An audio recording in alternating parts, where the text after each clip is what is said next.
Good evening, ladies and gentlemen, and welcome to the Ministry of Finance and the Public Service. Thank you for joining us for this press conference. At this time, I'd like to welcome the Minister, Dr. the Honorable Nigel Clarke. Members of the media, members of the Ministry of Finance and Public Service who are assembled here today, my fellow Jamaicans, good afternoon.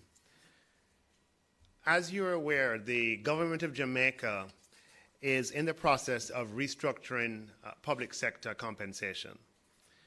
Compensation consists of not only wages and salaries, but compensation also takes into account benefits such as pension and terms and conditions such as leave entitlements.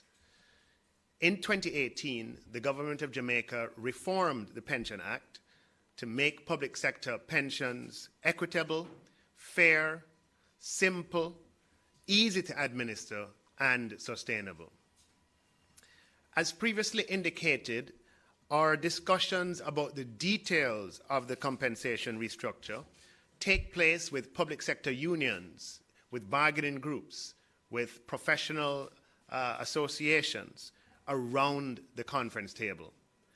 And that has been going well. We have completed first round consultations with all public sector unions and bargaining groups. And we are progressing with second round consultations. Sometimes, however, it is necessary for me to signal to the country the direction of the reform, as I did a few weeks ago when I mentioned that all persons in the public service who earn at the lowest ends, at the lowest levels, persons earning $500,000 a year, $480,000 or $450,000 a year, $600,000 a year, that those persons can expect a substantial upgrade in the compensation restructuring.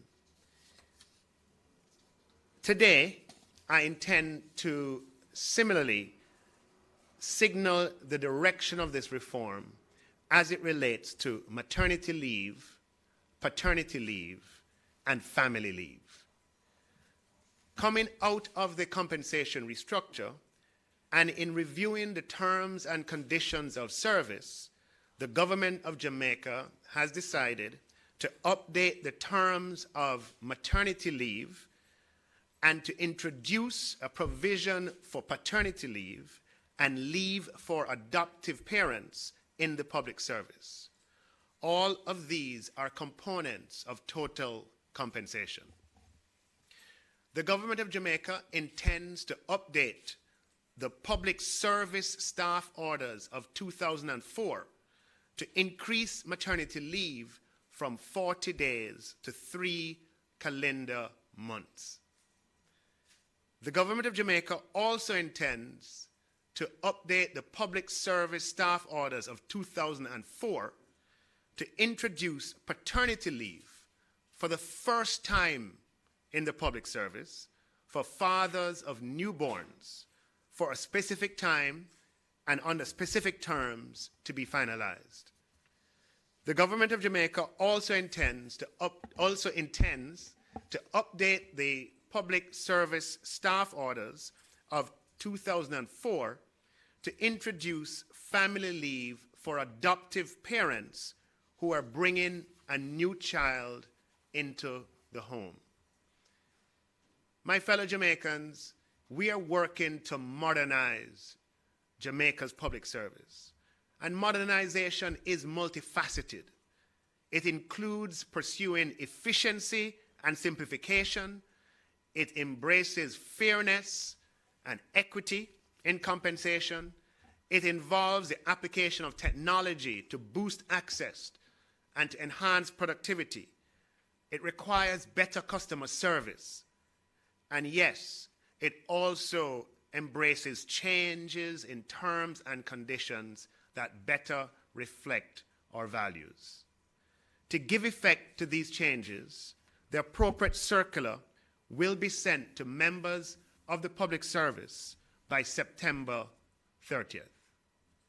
Now, let me also say that they're members of the public service who earn at the lowest, who earn, as I mentioned, salaries at the lower rung of the compensation table, who will be faced with back-to-school responsibilities before the compensation restructuring comes into effect and in the context of global inflationary pressures. I want you to know that we are working to ensure that we will have in place a program that persons who earn at the lowest levels in the public service can be assisted with back-to-school support in the same way we are assisting non-path students with support. Ladies and gentlemen, the process of modernizing our public service, of restructuring compensation in the public service, could not come at a better time. It involves the work of scores of persons in the Ministry of Finance and the Public Service and in the Transformation Implementation Team, working alongside scores of public sector unions and bargaining groups. At a future date, I will be able to provide more updates on the progress being made. I thank you.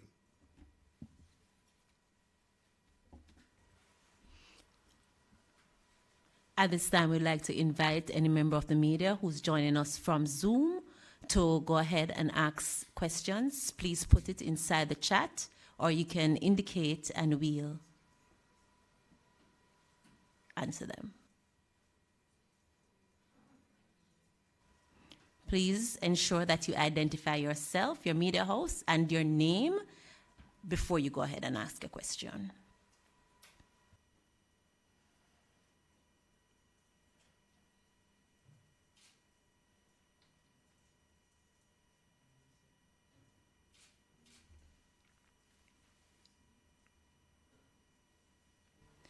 Question from Stephen Jackson from the media. What's the potential cost to the public sector for paternity leave? Thank you for asking that question, Stephen.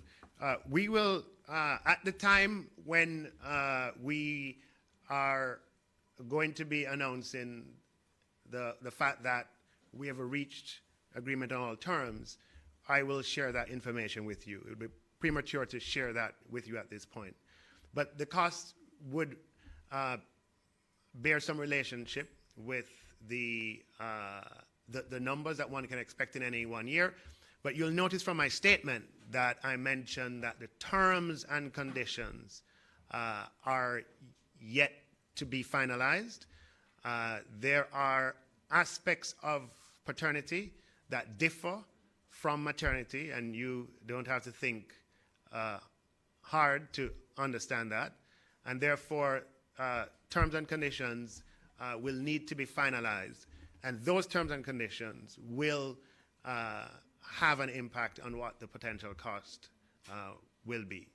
But we have no doubt about the principle, and we want the terms and conditions in the public service to reflect our values and to reflect our principles. The Minister, Stephen, wants to tell you that it's a great move, by the way, and that the scholars will definitely endorse. I think we have a question by Thank you, Stephen. by Ms. Zahra Burton. Your hand is raised. Please go ahead.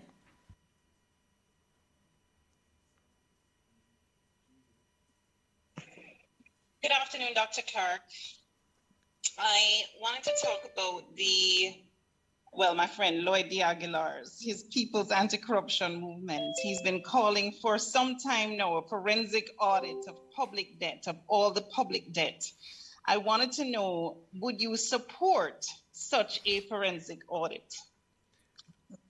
Well, I mean, Jamaica's public debt is transparently disclosed in multiple government documents over a long period of time, and is subject to the purview of the Auditor General and other oversight bodies. I mean, our public debt can be broken down into domestic debt and into foreign debt, and the domestic debt consists of marketable securities. The foreign debt consists of debt to multilateral institutions and bilateral debt. And it's not that complicated to understand. I can share with you the overview of what the numbers are if you're interested in that. No, but in terms of forensic audit, I think what he's saying is that he believes that the debt could be corrupt. And so I'm just wondering your view on a forensic audit. Would you support a forensic audit of all the public debt? Well, we operate a principle of full transparency on Jamaica's debt. All of Jamaica's debt and the obligations and what we owe, the terms of what we owe, they are available for full inspection by any member of the public at any time. So I think that openness should be responsive to the nature of your question. I don't know that a forensic audit would be necessary given the level of transparency over a long period of time with respect to Jamaica's debt. Okay, thank you. All right, so Splat from the Ministry of Education and Youth wants some further explanation on the public sector back-to-school support.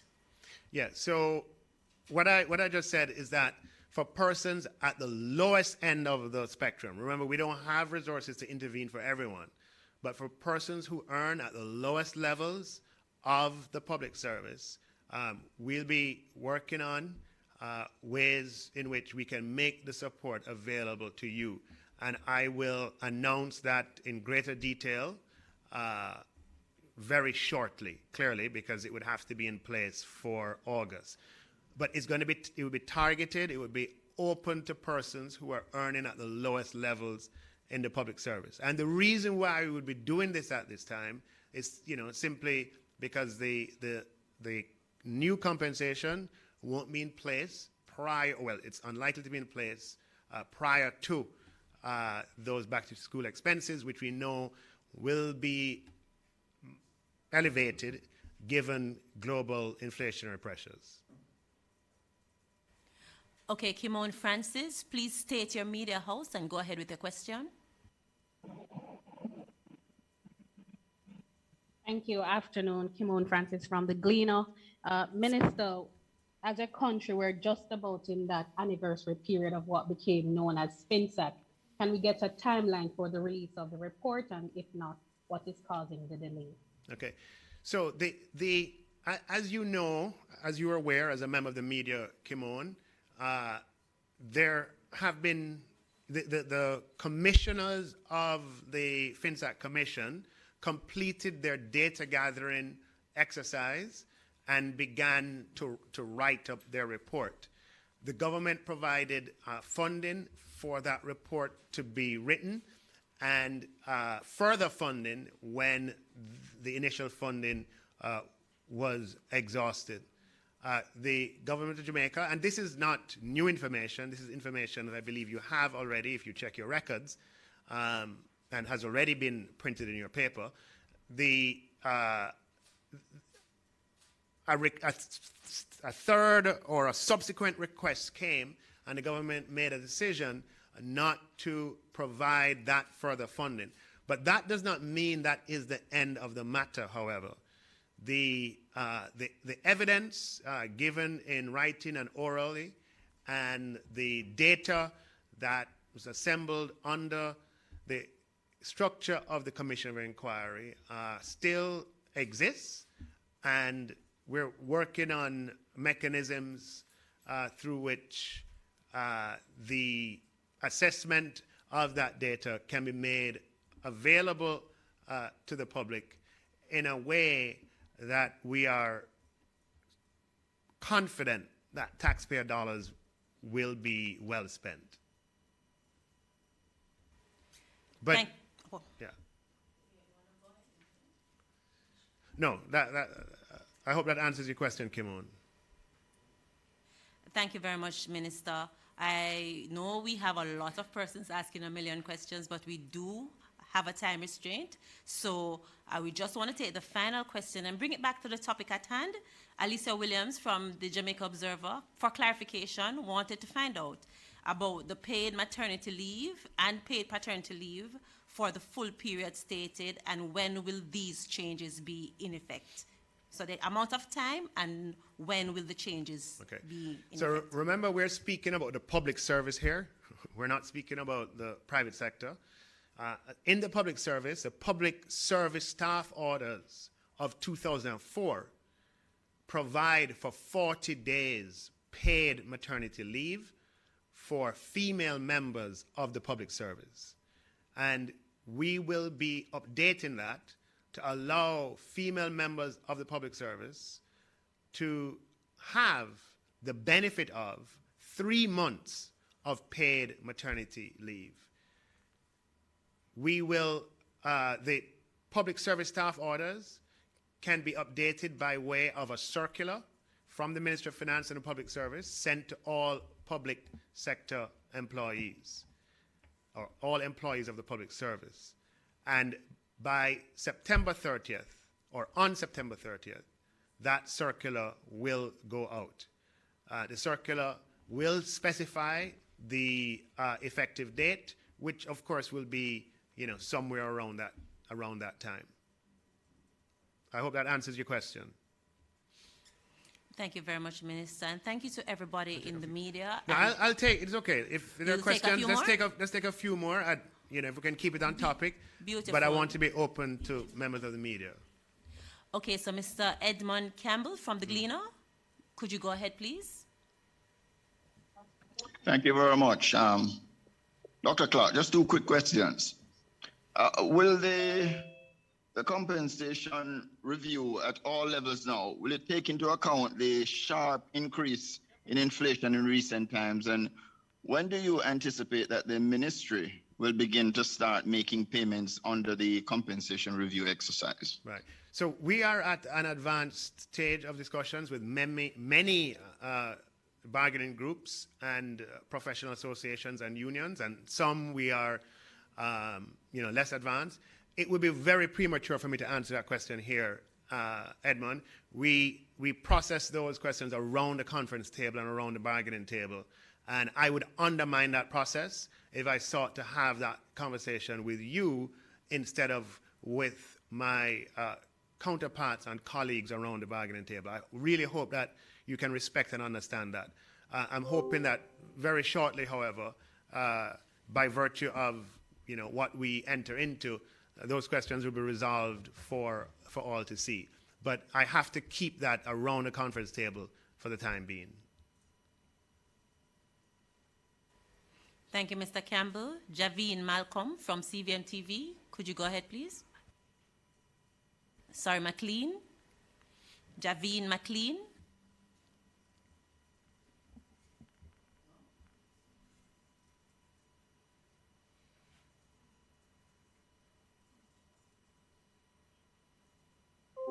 All right. In the meantime, we have another question. This person didn't identify themselves, but they're asking about, will there be a standard number of days for vacation leave? They want to know what adjustments will be made for vacation leave, I guess, because of the paternity and maternity leave adjustment. Right. So again, those are not questions that are in the scope of today's release. Members of the public service have representatives, and those representatives have responsibilities, and I have to respect their role. While we are in discussions about some of these very issues, it would be disrespectful to them to answer that question in the way that you would want me to. And again, I hope you can understand that. Okay, Splat from Ministry of Education and Youth asking about book vouchers. Will the book vouchers be prepared and issued to the MDAs? Right, the exact modality we will be, I think you're speaking about how we plan to intervene on behalf of the persons who earn the least in the public service in terms of, some kind of support around the back to school time. The modality we plan to discuss with representatives, and hopefully we will zone in on what is efficient and what works. I know book vouchers are used in some forms of intervention, and they work in those forms. but I have to ensure that it's appropriate for what we have in mind. And I would prefer to engage in some further consultations before being too definitive about that. We're going to try again for Javine McLean from CVM TV. Yes, good afternoon, Minister. Are you hearing me? Yes. Yes. So I'd like you to comment on the JTA's dissatisfaction of the compensation package for teachers, and I'm hearing that they have not heard anything for some months now. Right. Again, I would be, how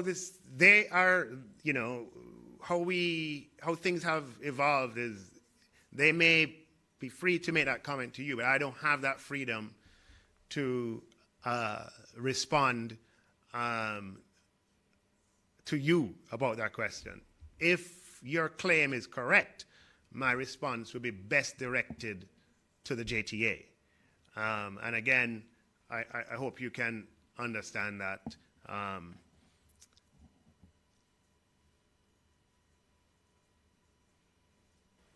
Mr. McLean? All right, we're going to move on to the next person, Vaughn Davis from GIS. Go ahead. Good afternoon, Minister. Can you hear me? Yes, I can hear you. Okay, Minister, just a quick question. Can you say to what extent remote work is being considered as a means to provide some economic relief to members of the public service who are experiencing challenges related to the current economic climate, considering war in Russia and Ukraine and inflation and so on and so forth? Yes, that's a very interesting question. That's a discussion we can have with, the leaders of the day-to-day leaders in the public service, the permanent secretaries. It's multivariate, though, right? To the extent that you implement something like that, you also would have to bear in mind the impact on the wider economy, which would mean lower levels of economic activity, a slowdown in economic activity if people stayed at home. And so while it could have a short-term benefit, if the costs of working at home are lower, they could have a negative spillover effect to the rest of the economy that we would have to consider before implementing something like that. Not just the immediate and short-term effect of it, but the secondary and tertiary effects and the longer-term impact, which could work together to undermine the very thing that you're trying to solve.